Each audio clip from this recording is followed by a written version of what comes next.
Yo, what is going on, my fellow weebs? Chrono here, and welcome back to the channel. So today we're going to talk about everything you need to know to efficiently farm Meseta in PSO2NGS. But before we jump into that, if you're new here, as always, my name is Chrono. I promote cover PSO2 content. Would much appreciate a subscribe as we're going towards that 10K mark, hopefully, by the end of this year. Anyway, let's go ahead and jump into this.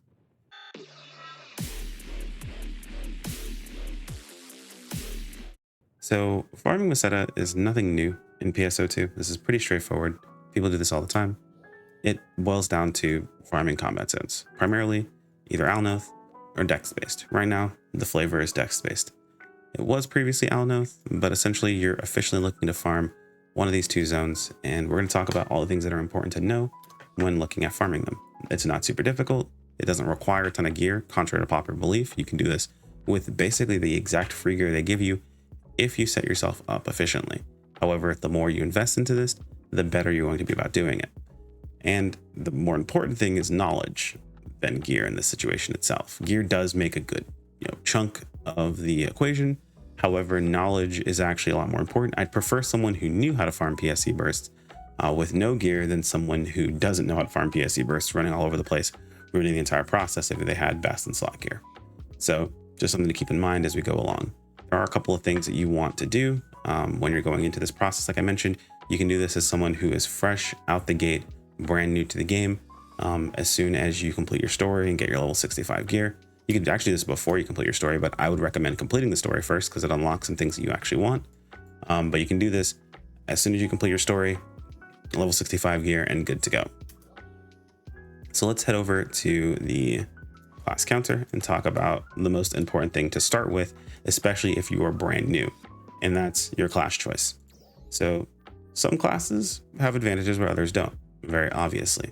If you're looking at a situation where you're like, I just want to farm deck space, I don't care about meta class choice, I don't care about meta weapon, I just want to be able to efficiently farm, the only thing that matters to you is subclass, and the subclass choice is force.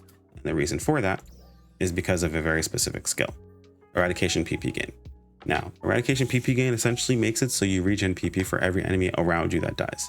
Does not mean that you particularly kill the enemy. If it's nearby you, you get PP back. This means that in PSE bursts, you are going to have infinite PP. In regular mobbing, you're going to have very efficient PP. So it's very important to make sure you have this. If you have nothing else, have this slotted on as your subclass, and you're just go to the races. You're all set to go. Slot on your armor they give you for free, slot on your weapon, and go have fun. Know what your AoE skill is and absolutely crush things. Now, if you want to be a bit more efficient when it comes to classes, not every class is going to have the easiest when it comes to mobbing, but what I've actually found over making this video a couple of times, because this morning has been fun, is that every class really has an answer to farming PSEs. Some classes have it easier than others. Some classes are just straight up better at farming them than others, but every class does have some form of an answer now. So let's talk about them. Hunter, you have Caliber Streak. It's a tech arts customization. I'll show it to you guys in a little bit. Causes a shockwave in front of you, makes it really, really good for farming PSE. So you want to use sword. Fighter has one of their skills. I think it's Hazel Coat or Hazel Coat or something like that. One of the tech arts customization has the shockwaves from the daggers fly further, makes it better for farming PSEs. Very, very solid. Ranger has access to not only its mines, not only its spread shot, but it also has, what am I forgetting? Homing darts. Homing darts is really, really good for farming PSE bursts. Its PB is also really nice. They can just drop in the center, get a huge AoE off. So Ranger's also very, very good for this process. Gunner has a new skill. I don't remember the name of the AoE, but it increases its size for that AoE, and it basically is the size of a PSE burst for most areas. So it just is able to effectively farm PSE bursts super, super easily as long as it has either the right weapon or has the force subclass. Force is force. Just spam Zonde and you're good to go. You regen tons of PP. It's very, very simple. Tector, for the same reasons force, you can spam Zonde. Very, very easy, very efficient. I believe Tector also has a skill that has like shockwaves on or something like that. I don't remember what it is off the top of my head, but that would work pretty well as well. But you can also just spam Zonde. Braver, very, very simple. It has AoE on its katana. It's not super huge. It is kind of annoying to use, but it is decent enough to get the job done. Bouncer, you can also spam Zonde. However, you can also just use Soaring Blade's AoE. It's pretty solid. It's decent enough. but you can just spam Zonde to win. Waker has the ability to use its AoE. It literally can hold the button down while standing on one side. I'd argue this is the best class for farming PSE, specifically Dext base, because it takes the littlest amount of effort with the most amount of reward. You can just stand in one spot, looking at the PSE, hold the button down, look at the other monitor, and watch something, and you're good to go. Very, very easy, very straightforward, very simple. You'll find that of the weapons I'm going to show you that you can use for PSE bursts, the tact, of course, the harmonizer tends to be the most expensive. And then Slayer is Slayer. Slayer has AoE skills and it's able to do basically the same thing. It is worth mentioning Slayer does have a skill that does pull enemies in together. It does have a slight suction ability. So that is actually pretty good for PSE farming, and you can just spam it over and over and over and over and over again. So like I said, every class has an answer. It works. And we'll talk about the tech arts customizations next. So that way we can kind of go in a line. So for each class, the only tech arts customization that matter, you have Hunter, Caliber Streak. It's type 3, gives it the Shockwave. Of course, I made that mistake almost instantaneously. It is worth mentioning that Hunter does use Caliber Streak in single target, I believe, as well, during downs. So if that's something that you do, keep in mind that this might make that Caliber Streak a bit weaker. So either you have to avoid using it for your downs in that situation, or you have to swap out your tech arts customizations. Can be a bit annoying, but it just depends on the actual player. Fighter has Hell Zeus Coat. I don't know why I have a difficulty saying that. Hell Zeus Coat, I believe it's type 2, increases the shockwave range, makes it pretty comfy for farming PSEs. Not that it's amazing, but I mean, Fighter doesn't have a lot of options for AoE, so it's pretty nice to have. Ranger doesn't matter. Gunner, it's Aimless Rain, I believe, has increased attack range. Really, really nice. Gunners, correct me in the comments if I'm mistaken, but I believe that is the optimal choice there for AoE at least. Force, it's Zonde. Tector, it's still Zonde. Braver, nothing, don't need to worry about. Waker, nothing, don't need to worry about. And Slayer, I believe nothing, though Slayer mains can let me know. I'm not 100% sure, but I believe nothing, so nothing to worry about. But yeah, that's pretty much it when it comes to tech arts customizations. The classes that I'm not gonna say require them. I guess I kind of skipped over Zone Day, to be honest, because it's so straightforward. But Zone Day is a chain lightning effect. You just want more things to be hit by your Zone Day, so it just changes to more enemies. Very, very good. Hopefully that covers all the tech arts customizations. Again, if I missed any, feel free to let me know in the comments below. Maybe there's one that you guys specifically use that is a bit better, but we're going to go ahead and move on. So from there, we're going to talk about weapons. Now, you do not need a weapon to do this process itself. You can use the free weapon they give you. You can use whatever weapon you happen to have. Maybe you have your wind guard set up or anything like that. But I come from games like PSU and base PSO2, where I loved having tons of different weapons for different situations.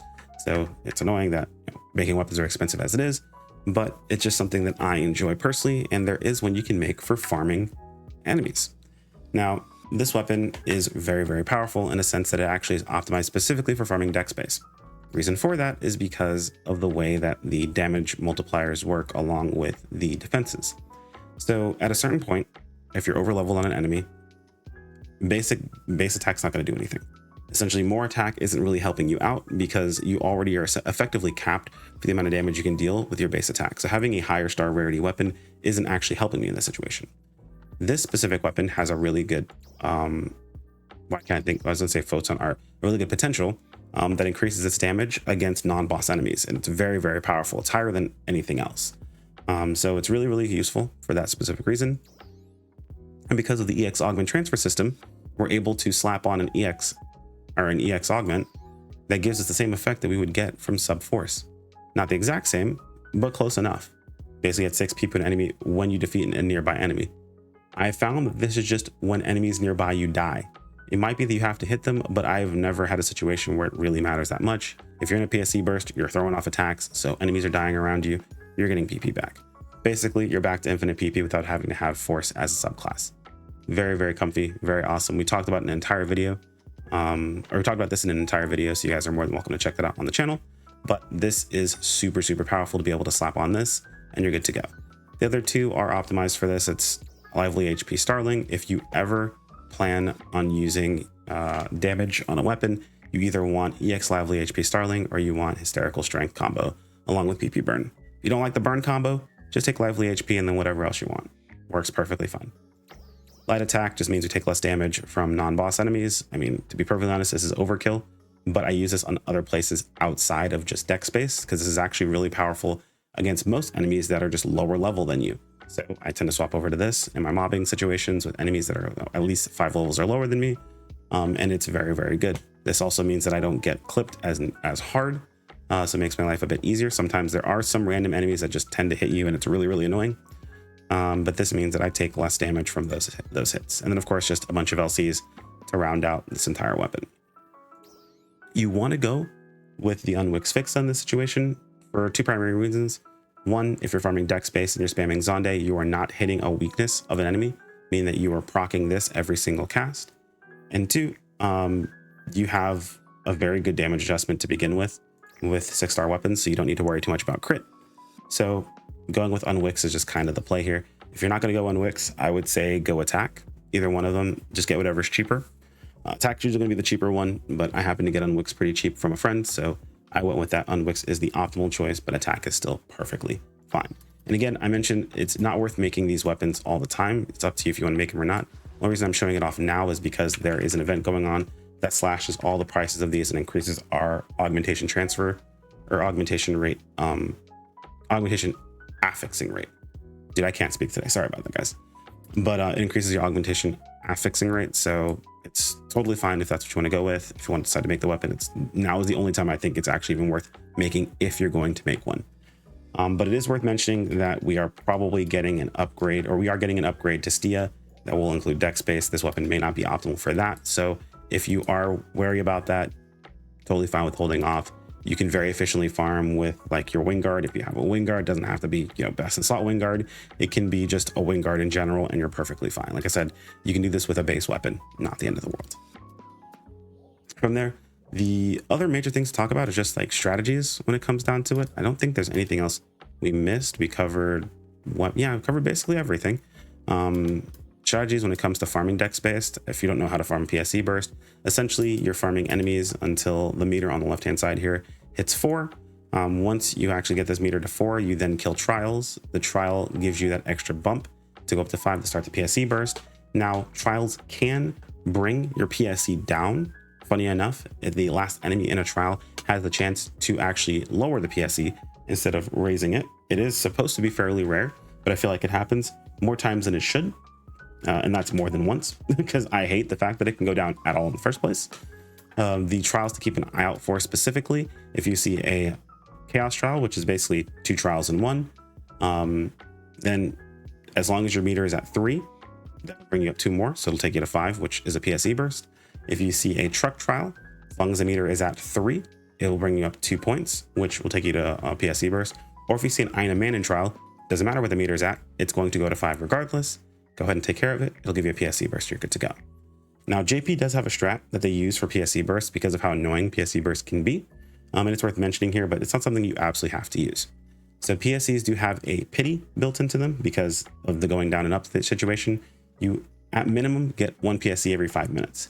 What players have started doing is they just AFK in locked rooms and then have other players cycle through those rooms on a rotation. So they'll sit in the room for 5 minutes, and then move on to the next room and next room and next room, get the PSE burst, move to the next room. By the time they go to the next room, it's been 5 minutes there, they get the PSE burst, move to the next room, it's been 5 minutes there, they get the PSE burst, go back to the first room, get the PSE burst, and then kind of cycle that process over and over and over again because of the PSE pity. Now, it does require someone to sit in the room. You can, of course, do like a rotation, like where you go in, the person that was sitting there now joins the group, and then like someone stays behind and holds the room, so on and so forth. Or 3 people that are just AFK all day hold those rooms for people all day long. It does equate to more overall PSE bursts, which just equates to more overall money made over the course of your time farming deck space. Now, the other thing to mention is going to be your boosts. So if you are a free-to-play player, the only thing that matters is your end Meseta boost rate. That's it. If you're premium, you want your drop rate boost and your end Meseta boost. Both of these are important. The reason for them is the auto sell feature.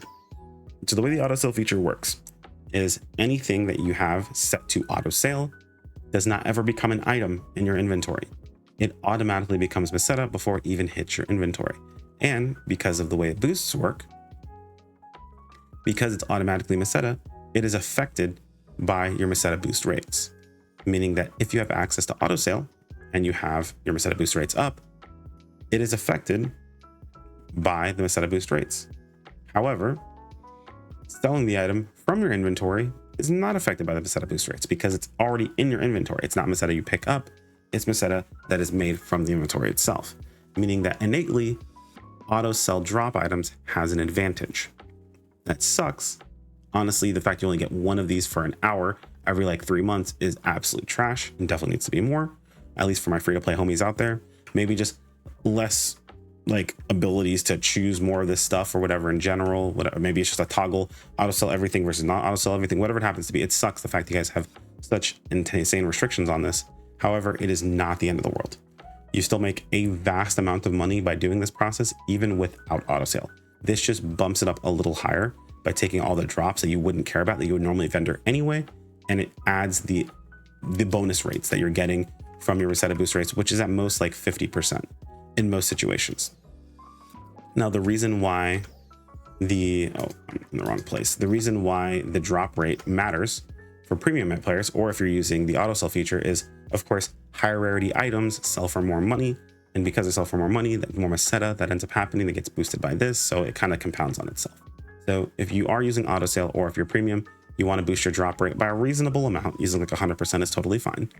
And then of course you want to boost your end Meseta boost rate as much as you possibly can to make as much money as possible. And again, not the end of the world. It does make a difference. It's not groundbreaking to the point where it feels like it's totally unfair. It just means that yes, as is in most premium, or as in the most free-to-play games, premium does have an advantage. Free-to-play does have to put in a bit more effort overall. Yo, what's up guys? Post-edit Chrono here really quick, just to give you a bit of extra information in case you're not super great with videos, or this one was a bit rough. I gotta be honest, it's not my best work. It's been a rough morning and I'm still working through it. However, I wanted to go ahead and include this in the description below. Is a written guide for Meseta farming. It does go over basically everything that I talked about, but in a bit more detail. Kind of breaks down exact classes, weapons, what you guys can use, things of that sort, auto sale boosters and buffs, the areas to farm, and then of course the most important thing is that and this is very important, that PSC farming does not need to be gate kept. You don't have to do 4k damage a hit for it to matter. You can do it basically with whatever you have, as long as you are somewhat setting yourself up for success. You're perfectly fine as long as you are actively helping get the PSE burst. That's what most people care about and what actually matters at the end of the day. So this I'm going to leave linked in the video description. That way you guys can go ahead and go over to it. I thought it was over on the wiki. This was going to be my way of introducing the wiki that's being worked on. But I don't see it here. Maybe I'm just dumb. Maybe you guys can find it and I'll link the wiki version of this specifically. But this is the actual text guide version of this, and it's very, very good. I've already read all the way through it myself. Granted after the video, and this would have been great notes to take a look at, but I'm always prepared. All right, back to video Chrono. And that's mostly it. I think that covers basically everything. If there's anything I missed, feel free to let me know in the comments below. I'd love to hear about it. As always, like if you enjoyed the video, subscribe when you keep up with more. I appreciate the channel members. You guys are fantastic. Apologies if this video feels a bit rough. It's been a rough morning. Either way, take care, my friends. Peace out.